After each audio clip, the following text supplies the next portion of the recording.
బంగారు పండ్లు అనేటువంటి అనుదిన వర్తమాన కార్యక్రమం చూస్తున్న మీ అందరికీ ప్రభువైన యేసుక్రీస్తు వారి శ్రేష్టమైన నామంలో వందనాలు తెలియజేసుకుంటూ ఉన్నాను. ఈరోజు మన ధ్యాన అంశము నూతన ఆనందం అనేటువంటి అంశం.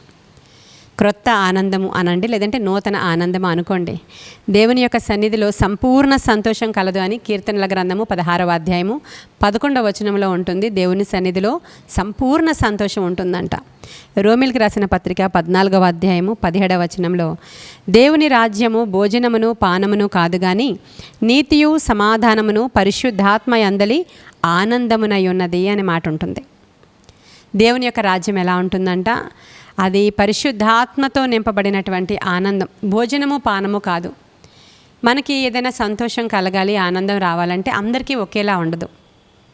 కొంతమందికి క్రొత్త ఆహార పదార్థాలు తినినప్పుడు చాలా సంతోషం, మంచి భోజనం తిన్నప్పుడు చాలా సంతోషం, మంచి పార్టీకి వెళితే చాలా సంతోషం, మంచి రెస్టారెంట్కి వెళితే కొంతమందికి సంతోషం, మంచి బట్టలు కొనుక్కుంటే కొంతమందికి సంతోషం, మంచి మూవీకి వెళతారు కొంతమంది, అప్పుడే సంతోషం. అంటే లేకపోతే వాళ్ళ జీవితంలో కొంచెం ఆనందం వచ్చినట్లు అనిపించదు, ఏదో రొటీన్గా గడిచిపోతుందండి అంటూ ఉంటారు. వాళ్ళ సంతోషం కలగడానికి ఏదో ఒక్క కారణం ఉంటుంది. నీకు బాగా ఇష్టమైనది ఏంటి అని అడుగుతారు కదా ఎవరినైనా. అప్పుడు వాళ్ళు చెప్తారు, నాకు ఇది జరిగితే చాలా సంతోషం అని చెప్తారు వాళ్ళు. ఇలా వెళితే నాకు చాలా ఆనందం. కొంతమందికి పిక్నిక్స్కి వెళ్ళడం, లేదంటే బయట అవుటింగ్కి వెళ్ళడం, లేదంటే వేరే ఊర్లు చూడడం కొంతమందికి సంతోషం. క్రొత్త ప్రదేశాలు వెళ్ళి చూసి ఆనందించడం నాకు చాలా ఇష్టం అని కొంతమంది చెప్తారు. అలా అనేక విధాలుగా చెప్తారు. అది నిజం కూడా. మనం ఆలోచన చేసుకున్నప్పుడు నీకు సంతోషం దేనిలో కలుగుతుందో నీకే తెలియాలి. అది దేనిలో ఆనందిస్తారో చాలామందికి రకరకాల మనుష్యులం మనందరికీ అంటే ఒకే రకమైనటువంటి రుచులు ఉండవు. ఎందుకంటే ఒక తల్లి కడుపున పుట్టిన 3 బిడ్డలను మీరు ఇంటర్వ్యూ చేస్తే 3 రకాలుగా చెప్తారు.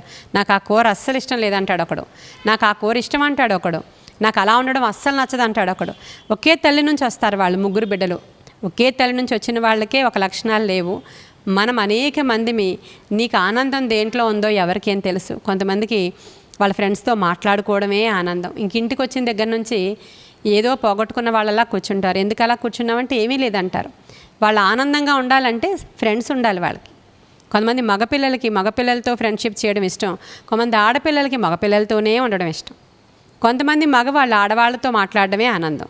ఇలా రకరకాల ఆనందాలు ఉన్నాయి. అటువంటి మనుషులను అనేకులను చూశాను కాబట్టి క్లియర్గా చెప్పగలుగుతున్నాను నేను. వీళ్ళకి అప్పుడు ఆనందం కలుగుతుందా అనిపిస్తుంది అనమాట మనం చూసినప్పుడు. ఇలా రకరకాల ఆనందాలు ఉన్నాయి. బైబిల్ గ్రంథంలో ఒక రాజుగారు ఉన్నారు. ఆ రాజుగారికి కూడా ఒక ఆనందం కలుగుతుందంట. ఏం ఆనందం అంటే దేవుని మందిరానికి వెళదాం అని జనులు వచ్చి ఈయనతో అన్నప్పుడు చాలా ఆనందం కలుగుతుందంట. హల్లెలూయా.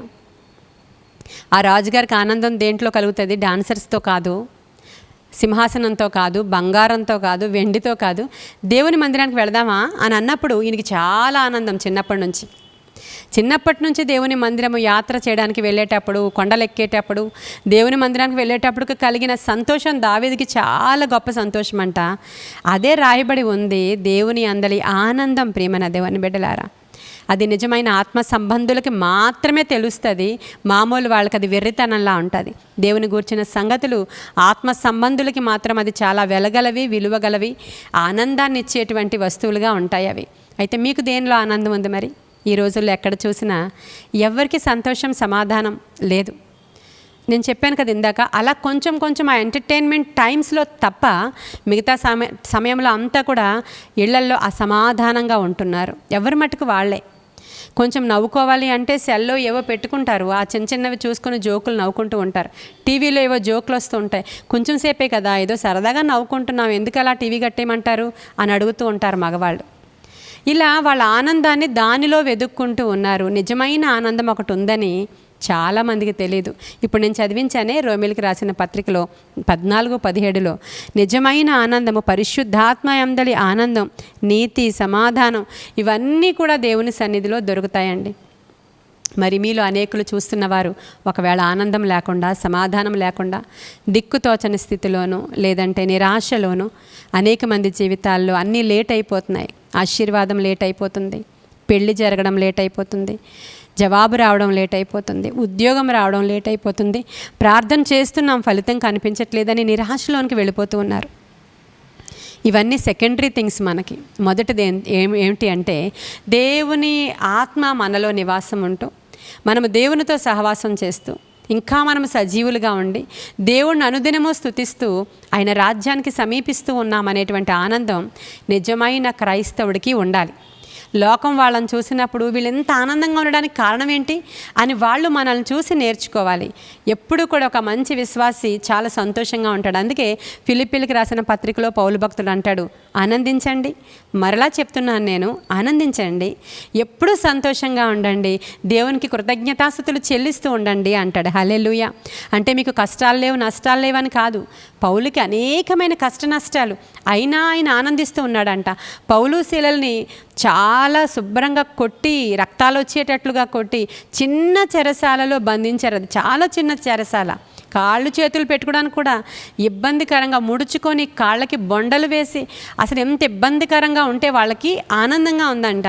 అది పరిశుద్ధాత్మలే అందరి ఆనందం వచ్చినప్పుడు ఏం చేస్తాడు? ఎవడైనా ఒకడు సంతోషంగా ఉన్నాడా వాడు కీర్తనలు పాడవలెను అని రాయబడి ఉంది బైబిల్లో. వాళ్ళకి ఆ టైంలో సంతోషం ఎక్కడి నుంచి వచ్చిందో చూడండి. చంపుతారో ఉంచుతారో తెలియదు, ప్రజలందరి మధ్యలో గట్టిగా కొరడాలతోనూ రాళ్లతోనూ కొట్టి రక్తాలు కారుతూ ఉంటే చెరసాల్లో వేస్తే ఆ చెరసాలు అస్సలు కన్వీనియంట్గా లేదు. చాలా భయంకరంగా ఉన్న స్థలంలో ఆనంద ప్రవాహం వాళ్ళలోనికి వచ్చింది. హల్లెలూయా. వాళ్ళ ఆనందంతో నింపబడి ఎవడైనాను సంతోషంగా ఉన్నాడా వాడు కీర్తన పాడాలి అన్న మాట చూడండి ఒకసారి. వాళ్ళు కీర్తనలు పాడడం మొదలుపెట్టారు. వారు పాడుటయో ప్రార్థించుటయో మొదలు పెట్టగానే అక్కడ భూమి కంపించిందంట. హల్లెలూయా. నువ్వే శ్రమలో ఉన్నా కూడా దేవుణ్ణి స్తుతించు, పాటల ద్వారా ఆనందించు, ప్రత్యేకంగా దేవుని యొక్క సహవాసం కూడికలకి అటెండ్ అవ్వు. దేవుని మందిరంలో జరుగుతున్న సహవాసంలోనికి వచ్చినప్పుడు ఒకరు సాక్ష్యాలు ఒకరు వింటారు. మీ సేవకులు మాటల ద్వారా మీరు ఆదరించబడతారు. మీ సేవకుని ముఖాన్ని చూసినప్పుడే మీకు ఆనందం కలగాలి. వారు ఆ విధంగా నడిపించగలగాలి. ఎందుకంటే మీ సేవకునిలో పరిశుద్ధాత్మ ప్రవహిస్తూనే ఉండాలి. అటువంటి మంచి సంఘాలను ఎన్నుకోవాలి మీరు, మంచి సహవాసాలను ఎన్నుకోవాలి మీరు. అక్కడ ఆనందం ఖచ్చితంగా దొరుకుతుంది, జవాబు దొరుకుతుంది, దేవుని సన్నిధిలో సంపూర్ణ సంతోషం మీకు దొరుకుతుంది. మిగతావన్నీ మీరు జయించగలుగుతారు. అన్నిటి నుంచి విడిపించడానికి సమర్థుడైన దేవుడు నీతో ఉన్నాడని నువ్వు నమ్మాలి. దాన్ని విశ్వాసం అంటారు. ప్రతి పరిస్థితుల్లోంచి జయమిస్తాడు దేవుడు. ప్రతి పరిస్థితి నుంచి ఎటువంటి చెరసాలైనా విడిపించడానికి దేవుడు సమర్థుడు. ప్రియమైన దేవుని బిడ్డ, కాబట్టి ఈరోజు పరిశుద్ధాత్మ యందలి ఆనందం ఎలా ఉంటుందో, సమాధానం ఎలా ఉంటుందో, దీవెన ఎలా ఉంటుందో తెలుసుకోవాలి అంటే దేవుని గ్రంథాన్ని ప్రతిదినము నువ్వు చదవాలి. దేవుని మాటలు ప్రతిదినము ధ్యానం చేయాలి. మంచి వర్తమానాలు వినాలి. దేవునిలో ధైర్యం తెచ్చుకోవాలి. అనునిత్యము ప్రభువుతో సహవాసం చేసేటువంటి ఒక మంచి అలవాటును నువ్వు చేసుకోవాలి. అదే ప్రార్థనా సమయం. ఇవన్నీ నీవు కలిగి ఉన్నప్పుడు నిజంగానే నీలో ఆనంద ప్రవాహం ప్రవహిస్తుంది. ఆనంద ప్రవాహంలోనిది నేను త్రాగుతానంటాడు ఒక కీర్తనాకారుడు. కీర్తనల గ్రంథము 45వ అధ్యాయము 7వ వచనంలో ఆనంద తైలముతో మనలను ఆయన అభిషేకించి ఉన్నాడు అనేటువంటి మాట కూడా మీరు చూస్తారు. అట్టి కృప దేవుడు మీకు ఇవ్వాలని ఈ కొన్ని మాటలు దేవుడు మన వెనుకడిలో దీవించునుగాక. ఆమేన్. ప్రార్థన చేసుకుందాం. మహాపరిశుద్ధుడైన తండ్రి, మహోన్నతుడైన దేవ, వినిన బిడ్డలందరి జీవితంలో ఎవరెవరు ఎటువంటి శ్రమలో ఉన్నారో, ఇరుకులో ఉన్నారో, ఇబ్బందులో ఉన్నారో, వేదనలో ఉన్నారో దేవా, ఈరోజు వారి మీద నీ ఆత్మను కృమ్మరించి పరిశుద్ధాత్మ యందలి ఆనందాన్ని దయచేయండి. పరలోకపు ఆనందాన్ని దయచేయండి.